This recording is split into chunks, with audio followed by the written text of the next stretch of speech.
Yeah, I'm able to make.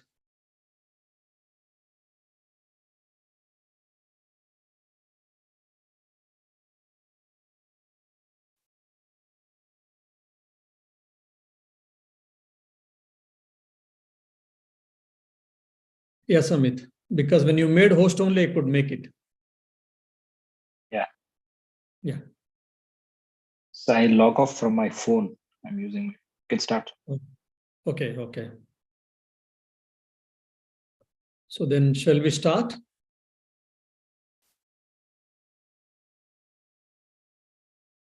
Or you want to give an introduction or something like that?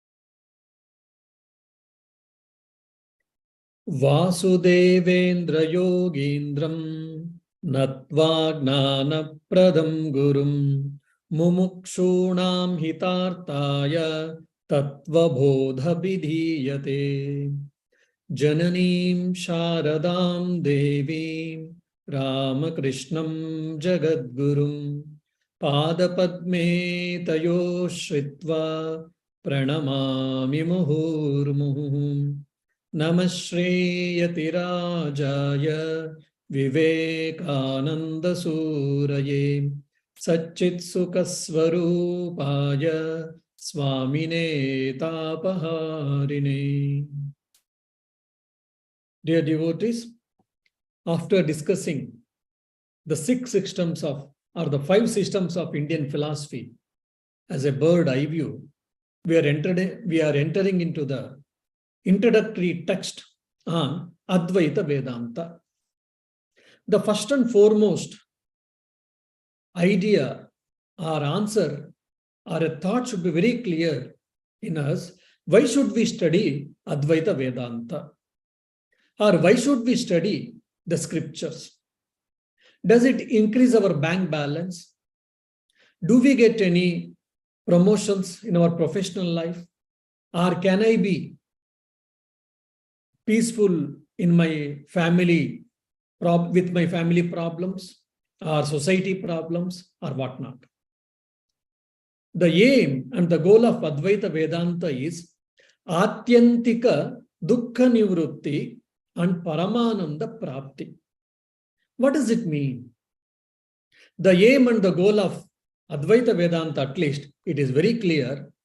By studying Advaita Vedanta, and when we put into practice, the cessation of complete suffering, the annihilation of suffering completely, and the attainment of everlasting bliss is achieved. So one is negative in character, the other is positive in character. One is attainment of everlasting bliss, Paramananda Prapti, not Parama Sukha Prapti. Sukha is limited. Ananda, which we get from the self, it is derived from the self. That is called Paramananda, the supreme bliss. To attain, or for the attainment of supreme bliss, one should study Advaita Vedanta. And also for the annihilation or the cessation of sufferings, sorrow, we should study Advaita Vedanta. I may not increase my bank balance. I may not become a manager or promotion. I may not get promotion in my personal life or in professional life, but I can be the happiest person, irrespective of the place where I'm staying, irrespective of my social status, economical status, professional status, and whatnot. Why? I start depending on myself instead of depending on the world. I start depending on myself, depending on oneself, that is the self or the Atman. Now we are depending on the world, we are depending on the name and fame, some are depending on the power and position, some are depending on the desires, different type of desires. By studying Advaita Vedanta, there will be a great paradigm shift from the world dependence, you will get God dependence or the Atman dependence life we can achieve. That's why we should study Advaita Vedanta. And all the philosophers, they say that ignorance is the root cause for all our sufferings. Whatever the suffering may be there, for that the root cause, the source problem is ignorance. Ignorance of what? Ignorance about thermodynamics, ignorance about calculus or analytical geometry or chemistry or Newton's third law? No, here ignorance of oneself. So the knowledge of oneself can be only the solution. So Advaita Vedanta is trying to make us understand, make us aware what is our reality, our true nature. Now, why should we study introductory text? We can go to directly the text of scriptures. Why? Because in every philosophy or in every school of philosophy, they presuppose few ideas, few, axioms, or few the way of thinking has been introduced in this introductory text. One is technical terms called paribhashika shabda. Every school of philosophy has got a definite type of, or a particular type of explanation or defining the terms that we have to understand. Say for an example, energy. How do you define energy? If you ask physics person, he say capacity to do the work is called energy. But when you ask chemist, he says that the energy between the molecules, the energy between the atoms is what energy according to me. And someone says, what is energy? Probably the food person or biologist say calories. How much when I take the food, how much I get calories, probably that can be termed as energy. Like that, the one word energy has got different shades of meanings. So similarly, when we say Atman, when we say Paramatman, when we say Jagat, the world, everyone has got a definite way of explanation, definite meanings for this every word. So we have to understand this. More than that, every school of philosophy, it is a way of thinking. It is a particular approach towards the truth. The truth may be same, but the approach, a particular style of approach, every school of philosophy has got. When we study this introductory text, Prakarana Granthas, one thing we will get the definition of the basic terms, technical meanings, and the second is we will be introduced into that way of thinking. For example, Advaita Vedanta has got a particular way of approach, teaching the truth. Adhyaropa apavada. What is Adhyaropa? Superimposition. Apavada, desuperimposition. The basic, this idea, this teaching, if you can understand, the scheme of explaining the Advaita Vedanta, either in the Gita or in the Upanishads, you will be able to understand. So when you understand the basic tenets of any philosophy, then slowly, you will be able to read oneself the advanced text to the greater extent. Now what are these Prakarana Granthas? They are called introductory texts, introductory manuals, or introductory treatises. Means, I already said that in the advanced text, there will be already, they take it for granted, you know many things, and they start explaining the things. Before that, we should know what do they mean, why they are telling. So for that, one should study introductory text or Prakarana Grantha. We are introduced into the way of thinking, and we are well aware of the technical terms or the thinking process. Now, while handling this introductory text, Prakarana Grantha, named Tattva Bodha, it can be handled the subject in two ways, largely. One is going deeply into the subject, academically, technically, explaining terms and going deeply. The second is giving an overall meaning so that we will get some motivation. We will get some inspiration to practice. Self alone is real and the world is an appearance. Brahma Satya, Jagan Mithya. So, which can help for our spiritual practice. So, these are the two ways where we can approach a subject or a book. So, I shall try to mix both the approaches and I shall try to follow the middle path. Now, what is Vedanta? we use this word often, and we are being the followers of Swami Vivekananda, we keep on listening to this word. We keep on hearing to this word. We keep on speaking, or we will be uttering this word. What is called Vedanta? Veda Anta. Veda means comes from the root called vid, that is to know or the knowledge. So Vedas means it is not just, the text Sanskrit mantras which is used for sacrifices. No, it is a treasure house of knowledge. Now, anta means end. The literal meaning is end. So the end portion of the Vedas. This is the literal translation meaning of Vedanta.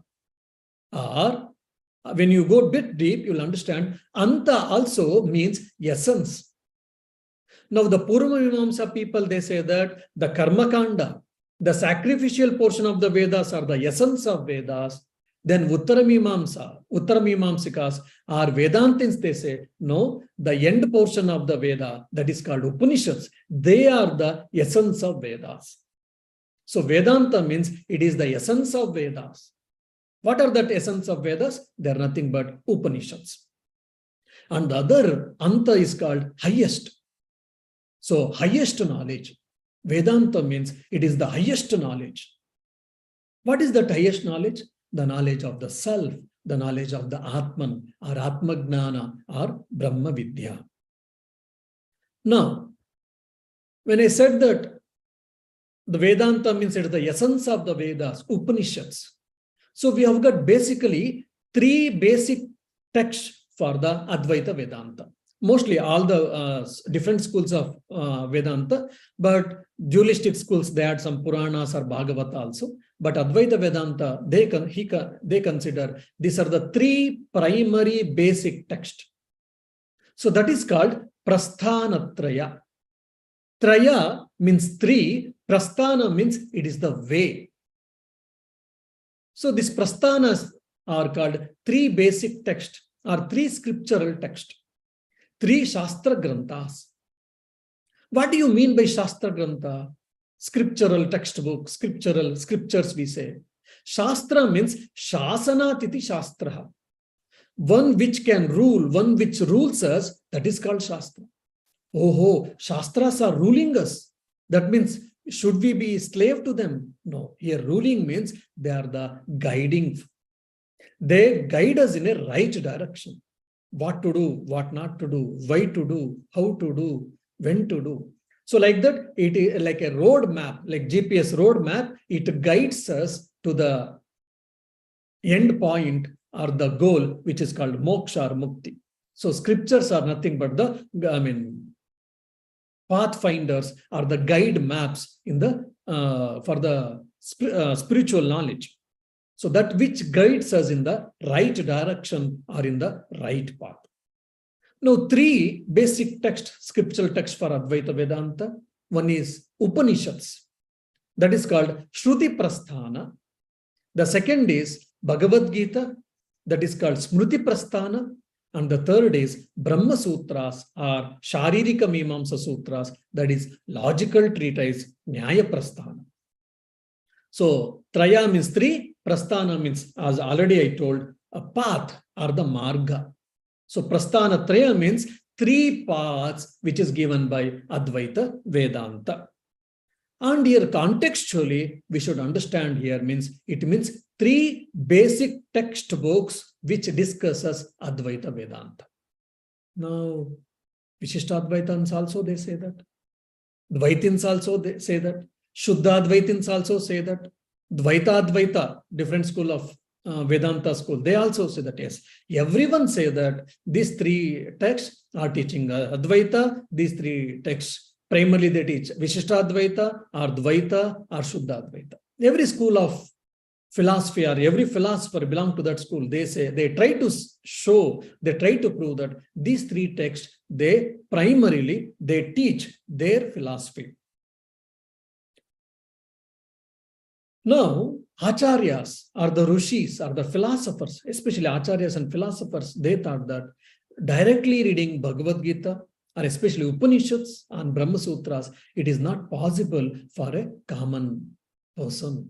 For example, when we are small, or just straight away if someone teaches us calculus or analytical geometry without the background or the base, we'll not be able to understand theory of indices or whatever. So from class 1, we started subtraction, addition, multiplication, division, LCM, HCF. Slowly, step by step, we have, developed that mathematical calculations. Then when we go to +1, +2 or degree, we'll be able to understand trigonometry or analytical geometry or whatnot. So this Bhagavad Gita, or especially Upanishads and Brahma Sutras, to understand, you need a basic competency.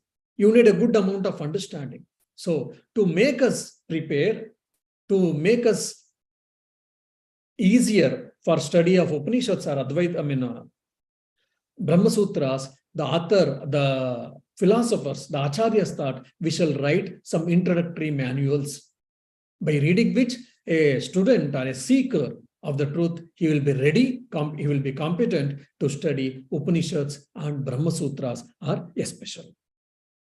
And I think in one of the class also I told earlier, Prakana Granthas can be divided into 2 groups. One is they try to cover all the aspects, all the 6 topics, and the other Prakana Granthas, they take only 1 or 2 topics and they go in detail. Now, there are so many Prakana Granthas. Among them, one Prakana Grantha which we are taking to discuss is today's Tattva Bodha. Tattva Bodha. Tattva means what? Here, Tattva means truth or reality. Bodha means the knowledge. So the knowledge of the truth, the knowledge of the reality, or the knowledge on the truth is what Tattva Bodha means. So what is the Tattva? Reality, we say, the reality is what? Brahman or the Atman or I am Brahman, or everything is consciousness. Whatever exists in this world, everything is consciousness and consciousness alone. That is what the reality. And who is the author of this textbook? So it is traditionally considered as Adi Shankaracharya. But one thing we should understand, in the traditional Shringeri or any Shankaracharya mutt, every pontiff is called Shankaracharya. Though every pontiff has got a particular name, as a generic name, every pontiff is called a Shankaracharya only. So that is the reason many times they address them as every pontiff as a Shankaracharya. That can be one of the confusion, probably, which made people to think that this Tattva Bodha is written by Adi Shankaracharya or any Shankaracharya. Why when I come to the first verse, I shall explain in detail. And what is the methodology system adopted in this particular text? If you ask, that is Q&A forum, question and answer forms. In Upanishads also we see conversational style, question and answer style. So here also Tattva Bodha, the author has followed the question and answer style, through which he is trying to introduce the basic ideas of Advaita Vedanta. And basically there are 52 questions in this text. And also, since it's in a question and answer form, it is not in the poetic style or in the verses, shloka format, rather it is a prose style. Most of our old books, if you see, either it is written in sutras, formulas like, or it is written in a shlokas form, or it is written in a poetic style. But here we see that it is written mostly in the prose form. Now, let us get into the first verse. Vasudevendra Yogindram Natva Gnana Pradam Gurum Mumukshunam Itartaya Tattva Bodhe Bidhiyate. Tattva Bodha Abhidhiyate. Vasudevendra. He is, it is a name of a person by name called Vasudeva or Vasudevendra. Yogindram. The Yogindram is the adjective for the Vasudeva. Yogindram is the yogi. Yogindram means is the greatest among the yogis, is the best among the yogis, is the greatest among the yogis. Natva, having bowed down, having saluted. Gnana Pradam Means why I am saluting, why I am going down to him, because he is the bestower of knowledge. Jnanapradam Gurum. So Yogendram, Jnanapradam, Gurum, all the three words are the adjectives of the Vasudevendra. Jnanapradam, the bestower of the knowledge, Gurum is the guru or the teacher. So the author, he bowed down to his guru now in the first line. Second line is telling why I am writing this book. He is declaring what is my intention, what is my goal, what is my idea to write this book, work called Tattva Bodha. Mumukshunam hitarthaya. Mumukshunam, for the seekers of liberation, hitarthaya, for their benefit, Tattva Bodha abhidiyate. I am writing the book, I am writing this work called Tattva Bodha for the benefit of the seekers of liberation. Now you see, Adi Shankaracharya's guru, who is that? We all know that is Govinda Bhagavad Pada. Now he is telling, here the author is bowing down to his guru called Vasudevendra. Vasudevendra. So Govinda Bhagavad Pada, Govinda Bhagavad Pada, Vasudevendra. So by this, the Pandits, they argue that so it cannot be written by, it should not be written, or it cannot be written by Adi Shankaracharya. That's why it is written by some other Shankaracharya, some other pontiff of Shungeri, or some other mutt. So it is written by some other saint or a monk. It is not by Adi Shankaracharya.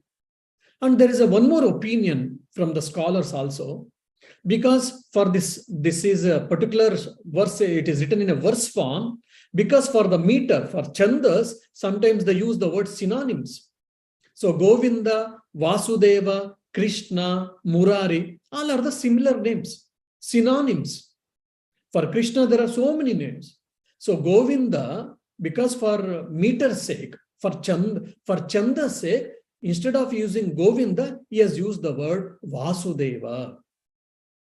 So that's why we cannot just by using this, taking this one word called Vasudeva, we cannot say that it is not written by Shankaracharya. Instead of using the word Govinda, he has used the word Vasudeva just for the meter's sake, for chanda's sake. That is what the argument from some other scholars. Anyhow, whether it is written by Adi Shankaracharya or someone else, I mean, it doesn't make any difference for us. It is written by a saint. It is a good book to study Advaita Vedanta. Now, if you ask me why this Mangala Charana, Mangala Shloka is written in most of our text. It is told two times, for the two things. One is we are bowing down to Guru, or we are bowing down to Lord to seek his blessings so that I will be able to complete the task, and it will be, let the work, my work be, or my action be free from all the difficulties, adverse circumstances, or Vigna. One is Vigna Nivarana, and to accomplish the work, to finish the work, to finish the task, generally the author tries to do Mangalacharana.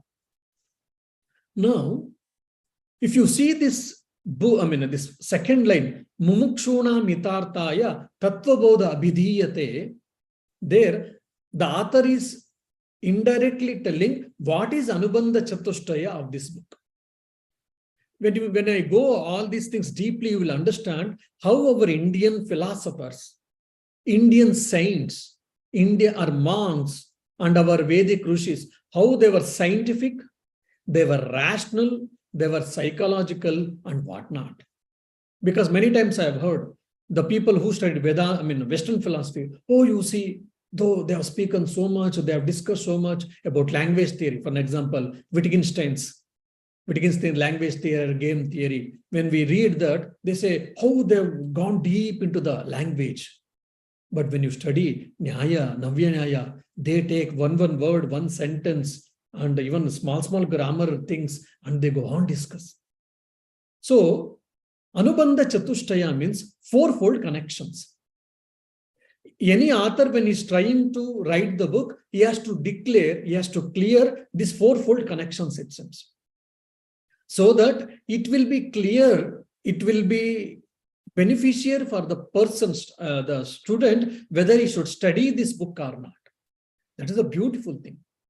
So Anubandha Chatushtaya, the fourfold connections includes four things. One is Adhikari, who is a fit person, eligible person to study this particular work. Then Vishaya, what is the subject matter which is discussed in the book? What is the topic is discussed in this book? Adhikari, Vishaya, Sambandha. What is the link? What is the relation or what is the connection between the seekers, between the seeker seeking and the subject matter of the book? So what is the relationship between the seeker and the connection or the subject matter of the book? And the fourth is, what will the seeker or student gain by following this, the teachings or by studying this book? First and foremost, who is fit person, who is eligible person, who can study this particular book? That is called Adhikari. For an example, someone gave me a good book which belongs to analytical geometry or thermodynamics. Now just I'm in 8th standard or 9th standard. Then if they get, it is a wonderful book, it is a beautiful book, it has got a lot of knowledge, no doubt, but I am not eligible, I am not capable. Most of the time, I'm not capable to study book. Why? Because my understanding about the science has not gone to that year, not to that level. So that's why, in the olden days, the author used to tell who is eligible person, who is a fit person to study my work or my book. In this introductory text, it is not question. When you go to Advaita Siddhi, for example, one of the advanced work on Advaita Vedanta, you need a good amount of understanding of Advaita Vedanta, Nyaya, Chandas, Sanskrit, and also Purva Mimamsa. Otherwise, you will not be able to understand Advaita Siddhi. So there the author tells, who knows all these things, he can study my work called Advaita Siddhi. So Adhikari. And what is interesting, you see, how they are scientific and rational also. Who can study my book? Who is eligible? Who is a fit person to study my work? Initially itself, they are declaring. Here, who is the fit person to study the book? Mumukshu namitartaya. Mumukshu. One who is seeking liberation. One who wants attain liberation. One who wants self-realization. Everyone can study my book. That is what the author is trying to tell. Mumukshuna mitartaya. All mumukshus can study my book. They are the eligible people. Who is mumukshu? Moktum icha mumuksha. Mumukshu means one who is desire of liberation is called mumukshu. Then who is adhikari? Mumukshu is adhikari. Then what is the Vishaya? Tattvabodha. Tattva means reality. Bodha means knowledge. The knowledge of reality. What is that ultimate reality? The knowledge of the reality is the subject matter of this book or the text or the topic of this book.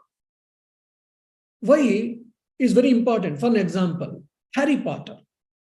In, I think, around 2009 or 10, one of my friend brought me a book. Look, this book is very wonderful.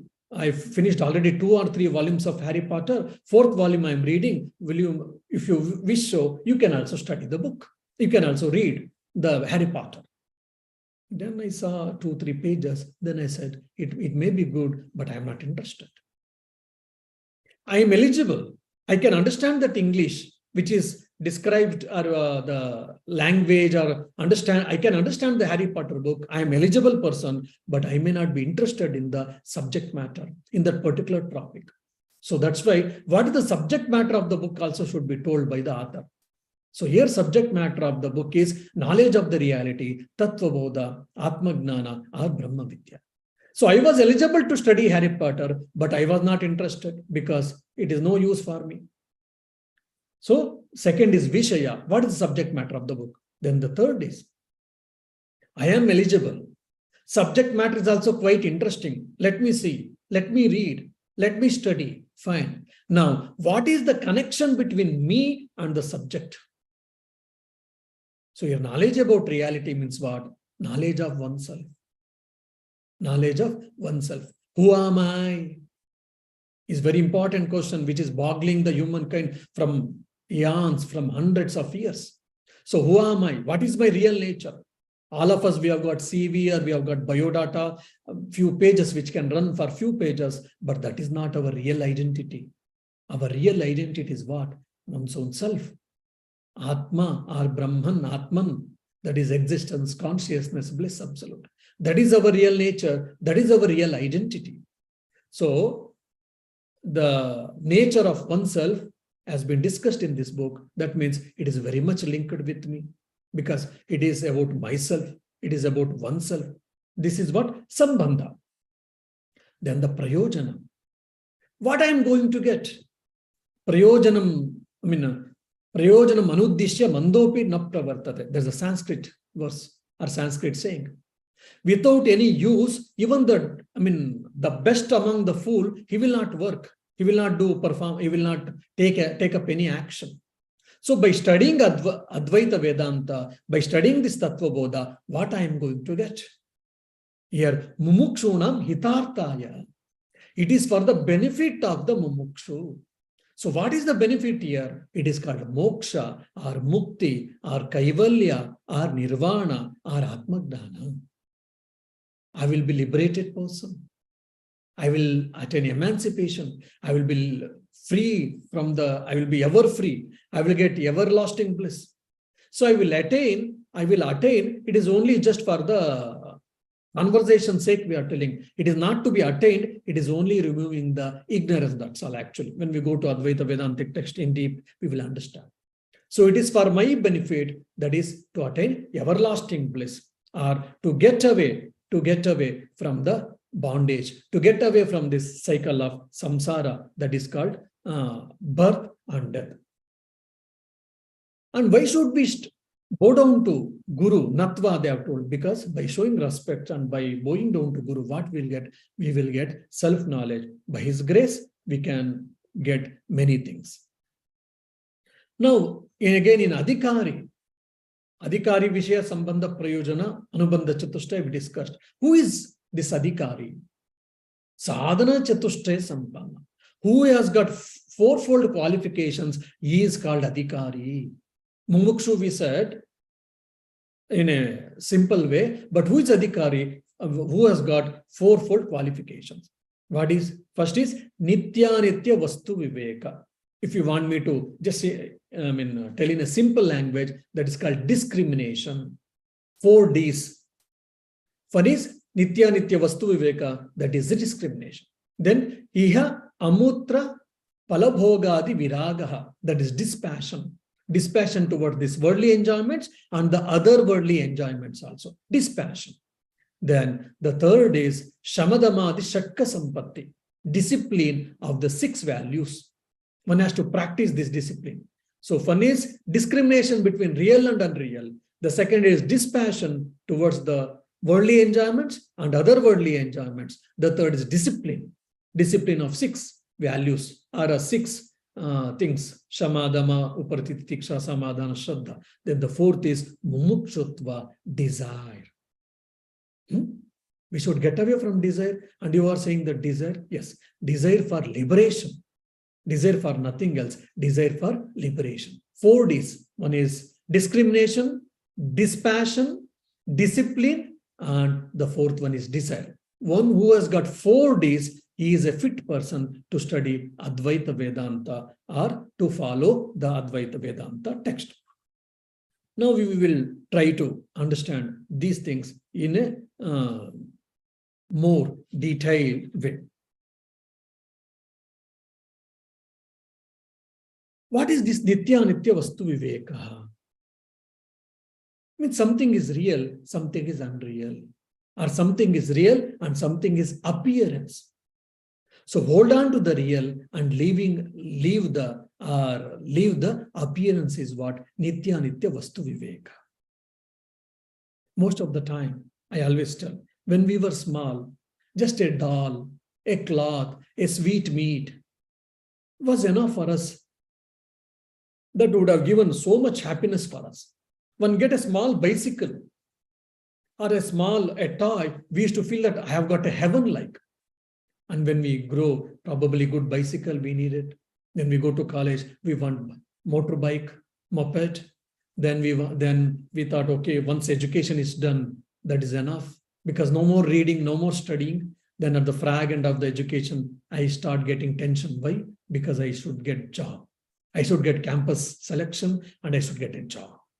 And once I get a job, then I start murmuring, I should have got lucrative job. Good salary, all the comforts, less work, less problems or challenges. Fine, I got sort of job. Then I say, okay, I should make a house. I should have someone vehicle. Fine. Then alone I am feeling bored. Then let me have a wife. Fine, you marry. Then children, then you have got a children. When children are small, you think that, okay, when they grow up, the problem will subside. And they grow up, some other problems. At the old age, at the frag end of the life, there can be a big question for many of us. What did I do with this whole life? I studied, I did job, I married, taking care of the children and marrying them again.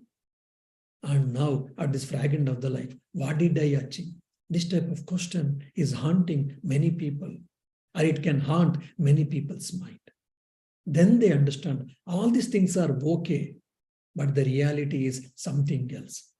But then they will say, oh, we should have thought over in this early age itself, in the young age itself, in the middle age itself at least, we should have taken care. We should have we would have come over from many of the problems and they will be in the helpless condition. Why? Because of the lack of viveka, lack of discrimination, they were unable to understand why, what, when, how. That's why there's a beautiful Kannada poem or bhajan, Jagadi Santayol Alayuva Manuja Nillo Vandukshana. We are so much obsessed with the hustle bustle of life and so many things that this and we are getting chased again and again, time and again. Then we don't have sometimes time even to think what I am doing, why I am doing, should I do it or not? If so, to what extent? All these things is required viveka, discrimination. That is what we say, nitya, anitya vastu viveka. In the young age, we spend health for wealth, and of the frag end of the life, or when we get 50 plus, now our life is settled, we can enjoy the life, we say. Then I'm on the lighter side, I say, we get A, B, C, D, E diseases. A for appendix, B for blood pressure, C for cardiology, D for diabetes, E for eye problem, F for fistula, G for gastritis, like that. So many things we can say. Then we spend wealth for health. I got so much money. I got BMW car. I got a good apartment and I've got everything. But doctor is telling that my health is not good. So better you take boiled vegetable and 1 or 2 chapati or ragi, flour or millets or whatnot. If we had taken our life properly in the balanced life, in the balanced way, if we would have led the life, we could have managed many things. We could have kept our life in a good condition and especially our body, our health in a good condition. Forget about spiritual life, even the materialistic life also. To enjoy the materialistic comforts also, we should need a good amount of health and body. Sometimes or many times we don't have even that, if not all times. Why? Because of lack of discrimination. So that's why we need discrimination to have the balanced life, to have the happiest life. So let me take the 4 prerequisites according to the author's view. What are the four prerequisites? Why it is required? Once you get, what will happen or what are you going to achieve? Om Shanti Shanti Shanti Harihi Om Tat Sat Shri Ramakrishna Arpanamastu.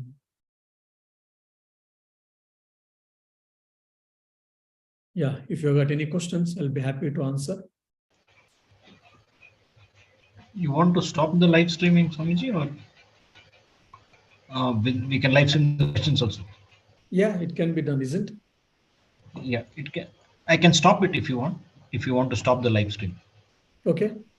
Or we can continue with the questions and then stop the live stream. I think it can be continued so that people also may be benefited. Yeah. Yeah, Swamiji, I think I just missed, you covered it, but I just for repetition, the Prasthanatraya, you then said Upanishads, Bhagavad Gita, and Brahma Sutra. Brahma Sutra is Nyayatraya. Nyaya Bhagavad Prasthana. Gita is sorry? Brahma Sutra is called Nyaya Prasthana. Nyaya Prasthana. So the other Yeah. two, Upanishads and Bhagavad Gita, can you just explain why they are called and what they are called? Okay. Upanishads are called Shruti Prasthana, and Bhagavad Gita is called Smriti Prasthana. So what is Prasthana? I told you, it is basically textbook, basic textbook, or it is a path to find the reality.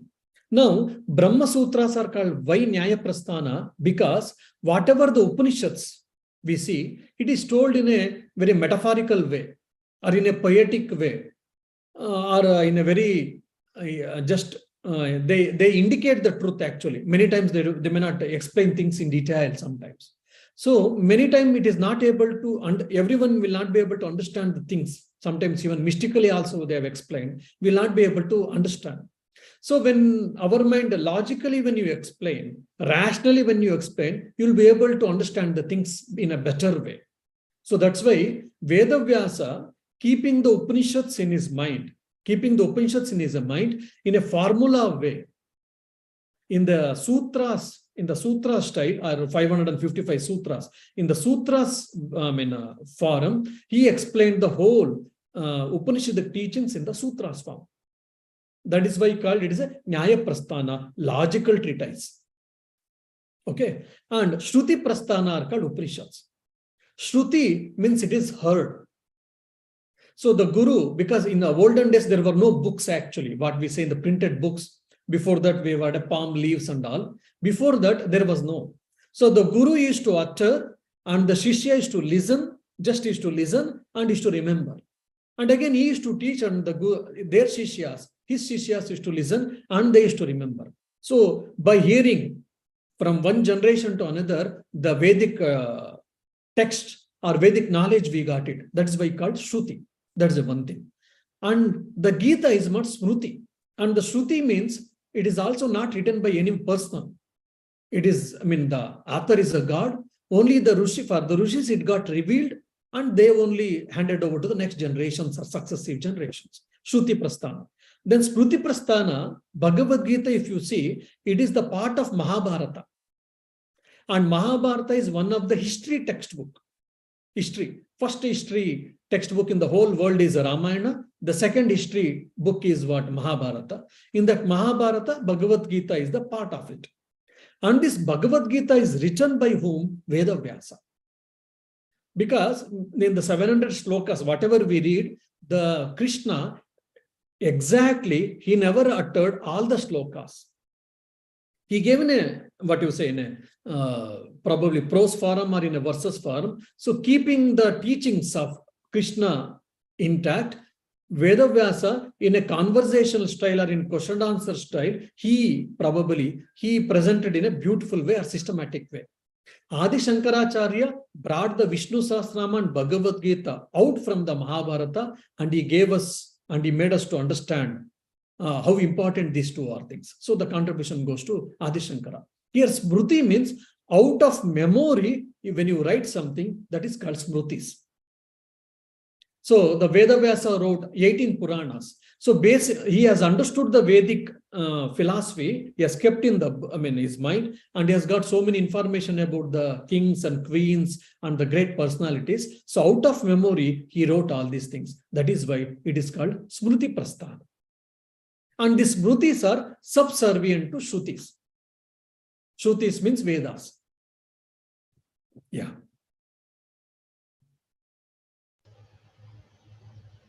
Thanks so much.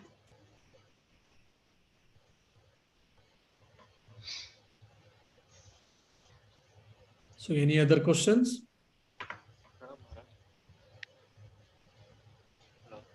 Pranams Guruji, this is Kavita here. Yeah. I have a small doubt. I think there is a subtle difference between Mumukshu and Adhikari and Jignasu. Okay.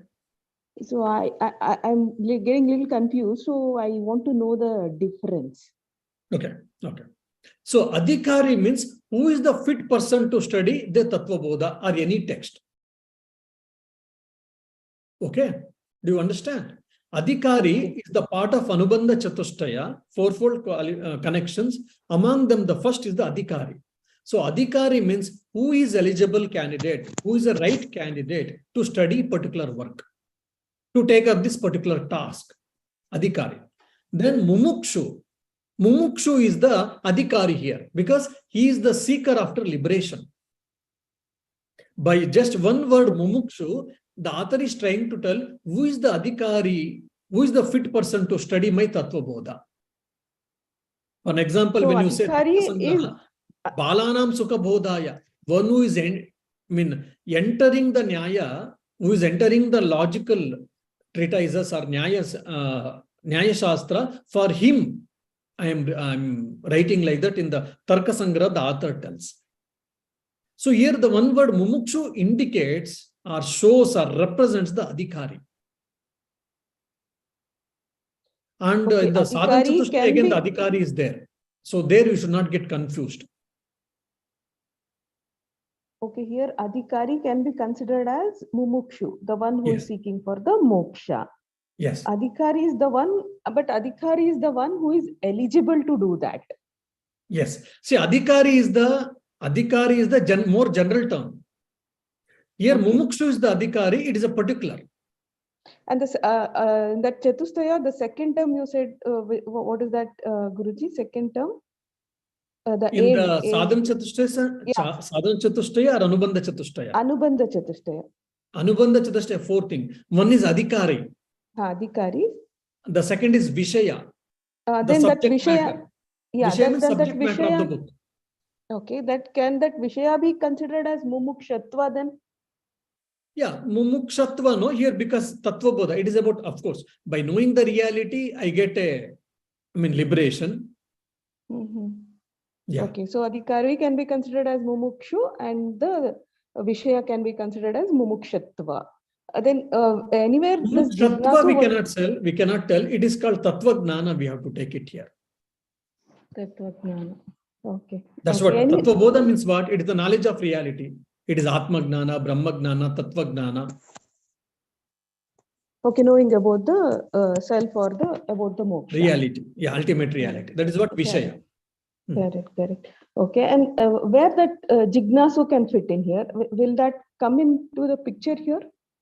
No, Jignasu. No, I mean, Jignasu is, again, Jignasu is a very generic term. Why you got connected with Jignasu, I don't know. Jignasu means one, Gnatum Icha Jignasu. One who is interested in knowing, anyone can be Jignasu.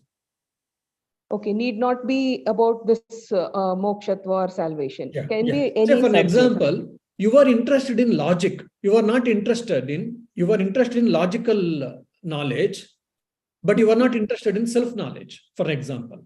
Then you are the fit candidate to study Tarka Sangraha or Nyaya Shastra, but not Advaita Vedanta.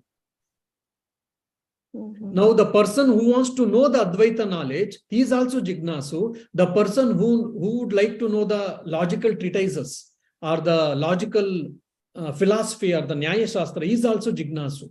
Because both are interested in knowing.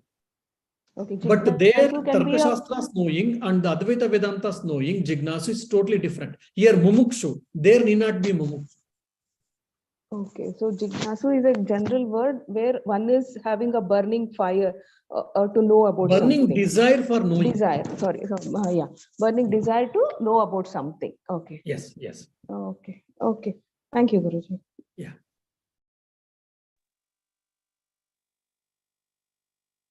Maharaj, in terms of the other, to get the time period of this book will come from other. Sorry? Time period of the text. No, I didn't hear you. Swamiji is asking, what do you think is the time period of this text? It was, if Adi Shankaracharya wrote it, it has to be 8th century. But what is your? Yeah. So when it is ascribed to Adi Shankara, it is 8th century. If not, then who is the other person? I mean, no one has discussed or we have not known. If it is Adi Shankara, it is 8th century. If otherwise some Shankaracharya, if so, then we don't know who is the exactly. We are not able to locate. We were not able to, get it. As a result, we cannot say that. So if not 8th century, then what is the time? Definitely, I mean, we don't know, or not, it has not been discussed. And Swami, just as a follow-up, most Prakarana Granthas were written in this period. It is around the period of Shankaracharya when most of the Prakarana Granthas were written. That's what they tell. See, I think recently for Vedic India, I took a class on Prabodha Sudhakara. That's one of the Prakarana Grantha. Again, it is ascribed to Adi Shankaracharya. But many times when I see the language, the style, I mean, the words he has used and the way he has explained, I don't feel that it is with Adi Shankaracharya. Some other Shankaracharya, some other monk has written in the Shankara's name. See, this is the fundamental difference between Indian mindset and Western mindset. For an example, in of course, even in India also it has come today. Now, the moment you say, I am so and so, we say, I am so and so, I am Samit, I'm from so and so and so. But if you see the Indian style, how he was there, Chatussagar Paryantam Go Brahmane Bishubhaya Bhavatu, like that we used to say, and we used to tell we are from which Veda, and we are from which Gotra, who are my founders, like 3 Rishis, and which Sutra is to follow, and father name or the Rishi's name. Then finally, my name I used to tell. So I individual was kept at last, and my Gotra, my forefathers, or my Rishis and my Vedas, all these things were put forth. So similarly, if you see in the olden days, people were not so much obsessed with the self-advertisement. They never thought, or they were never interested that their name should be, what you say, most of them, if not all, most of them, that their name should be there always. Only they thought their work should be there. Whether their name is there or not, it is not a botheration. Their work should be there so that mankind can be benefited. So what was the easiest way? If you ascribe, I mean, if you probably bring the great person's name, like Panini, Vyasa, Shankaracharya, Ramacharya, or Vivekananda, so people will study in coming generations. That's why many people, using the name of the great people, they wrote these works so that their work can go eternally or for a long time at least. That's what I understand when I study these books. But the Western historians, they say that, oh, Indians don't have a historical sense. That's why they don't know the timing and exactly the author details and all. They were not interested in letting know things. But effectively, they have come after Shankaracharya at least. Whether it is Adi Shankaracharya or not, most of them have come after 8th century. Yes. The Prakarana Granthas. While the Yes. other 3, the Smritis and Shrutis are much earlier. Yes, you are right.